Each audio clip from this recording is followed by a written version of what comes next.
In this episode, we will be looking at what the system of the fourth way has to say about the phenomenon of war. As we all know, history has been filled with wars up until the present day. Every time mankind seems very resolute to reject the notion of war, but wars still keep raving all over the planet. What is going on? Why is man not able to stop this senseless killing? I am pretty sure that Nicoll can shed some light on this deep, dark matter. Hi, Nicoll. Are you there? Nicoll! Sorry, Bella, I had a little issue in the lobby. Yeah, sure, you bet I can react to your question about wars. Right, war. What about it? Nicoll! What's the matter with you? Well, why are there wars? Why is mankind not able to stop wars? Relax, Bella. Let's not get into a war ourselves. Yeah, right, I almost forgot about that.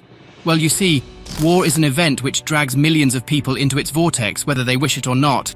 People, however, imagine that they are free. All man's life is based on the idea that he is free to choose.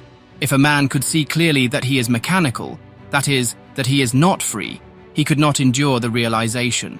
I understand what you say, Nicoll, but can't man just remember himself and stop the wars? Unfortunately, it is not as simple as that, love. It is necessary to understand that mankind on the earth, according to the teachings of the fourth way, is under 48 laws, and each person individually is actually under 96 orders of laws. This is at first sight difficult to see, unless you remember the ray of creation and realize from it that the part is under more laws than the whole. The fact, however, that man on earth is under many laws can be understood in general. These laws or influences, some waxing and some waning as it were, or intercrossing and forming different combinations, produce the events that form the drama of human existence on the surface of the earth. That is very helpful to know. It sounds like the power of the individual who remembers himself is incapable of withstanding the force of the masses. Very recognizable. Yeah, it is even worse. Are you kidding me? You see, before an event occurs, it is quite easy to think that one is free from it. But when an event like war comes, the case is different. It is almost as if it tried to drag as many as possible into its range and feed on them. People forget what they thought. The event attracts them into its sphere of influence. By means of buffers and self-justifying, they enter the event and pass under its power.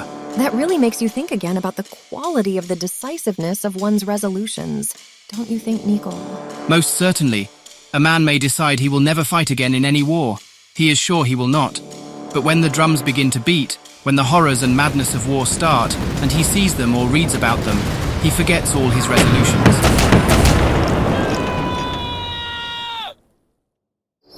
And it is the same not only with events on the scale of war, but events on the scale of his ordinary daily life. Collective events, namely events which involve millions of people, are like big wheels. But a person's life is like a small wheel turning somewhere in a vast machinery of bigger and smaller wheels, and all these wheels, big and little, form life, which drives everyone. And although no one is really satisfied with his life, he does not see that his own level of being attracts his particular kind of life. That is, this repeating cycle of small events. So, when I understand you correctly, do you mean to say that war has the same mechanical causes as the mechanical events in an individual's life? That's right. There's a similarity present. We are prone to fall victim to the mechanicalness of the masses. This is one clear reason why the work speaks about the necessity of isolating ourselves from collective events. We are connected with them by attitudes, as by invisible threads.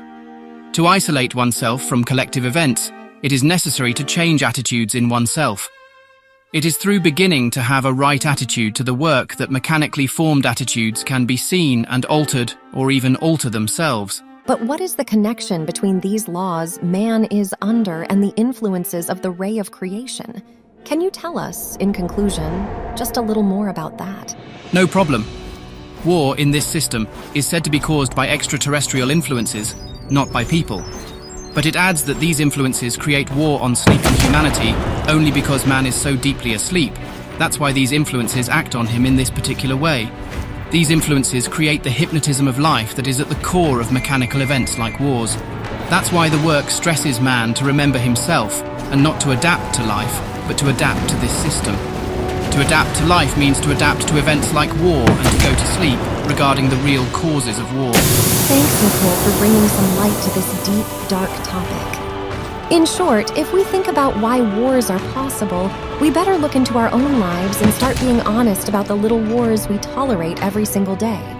If you are still watching and found this video interesting, please consider liking the video and subscribing to our channel. As our goal is to wake people up, your support might be a small step closer to stopping the little wars. Thanks!